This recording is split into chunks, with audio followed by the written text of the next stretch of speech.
You mentioned like working with somebody. When you do collaborations, um, and you're in the studio with somebody, do they ever look over at you when you're doing your Rain Man and they're sitting there like, when's he gonna finish? Like, because I remember Biggie in the book Unbelievable, DJ Premier was sitting there looking like Biggie was running up the studio bill, like you're just drinking, and he had no idea how long it was gonna take because he was unfamiliar with the process. Right. Because he's not there all the time. Yeah. Yeah. For you, like when you do collaborations, does it work different? Like, do you feel like you have to shortcut Rain Man a little bit because people are waiting, or?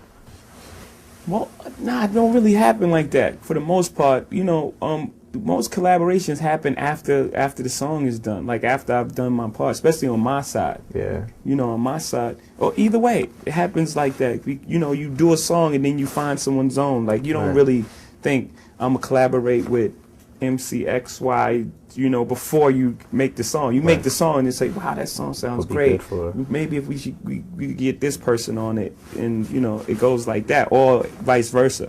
They usually have their verse on there, and then you do your verse. So it's very seldom that you sit at a console and collaborate with somebody. Last time I really remember doing that, I'm sure I've done it before, but the last monumental time was with me and Big. That was the greatest moment, of all of that type of thing, Right, because right. we both sat at the console, and I'm trying to think my lyrics or whatever, and I passed him the paper, and he was Right. like, nah, I'm cool. That was the first time I realized that someone else did that type of thing. I never heard of that. Yeah. You remember this is '96. Obviously, you and Nas collaborating again was a big thing.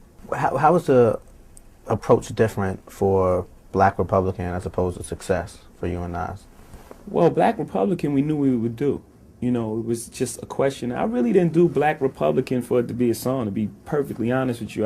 Like the first time we've been in the studio together, and I just went in there to do, to set the mood of, the intro. Get everything started. Like this is what we're gonna do. But then he kept the song. When you keep a song, you start falling in love with it. I'm like, yo, I'm telling you, we got to do a record. Let's do a different record. I mean, that song is great. I mean, I like it, but let's do it again. But he fell in love with the record, so we never cut another record. So the difference between the Black Republican and Success is that Success wasn't supposed to be a collaboration. He was just in the studio one day. I was just playing a bunch of records, and he was just vibing with the records. When that came on, he loved it so much. I was like, take it, Yeah. do something. He was like, it just happened. It was just one of those things that just happened. Whereas in Black Republican, it was, set up that we was going to do a record. As far as like producers, like of course Rick Rubin, Timbaland, the Neptunes, you've worked with some of the best, but then you've worked with like the Buchanans and some people who are not as known. Is there any producer that you haven't worked with that you're interested in working with? Wow, man. Or with Dre, Rick Rubin. I mean, it would have to be somebody new. I pretty much work with everybody that's, that's established. This is another genre. I love that as well.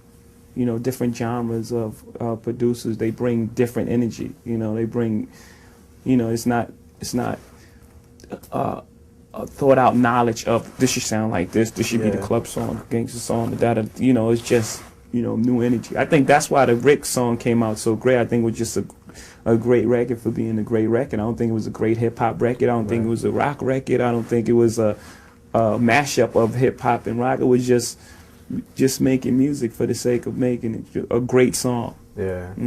We had heard that Rick Rubin was particularly like one of the hardest producers you ever worked with. It wasn't difficult. It was just he said something. I pretty much produce the records I make.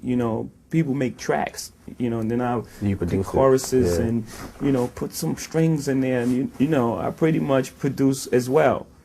But the idea is the producers. I'm not taking anything away from the producer. I'm just saying I pretty much produce as well. I don't just go in the booth and rap. And, I was produced by Rick Rubin. He told me the verse. He was like, man, I don't know about that second one. And I was like, it was shocking. I was like, oh.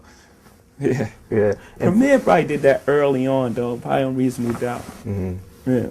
And from what I understand, like reading about Rick Rubin, he won't be so like detail specific and say like, well, it's not that line, but he'll just describe it in like, well, the energy of that wasn't right. You have to top that last verse. And it walks away.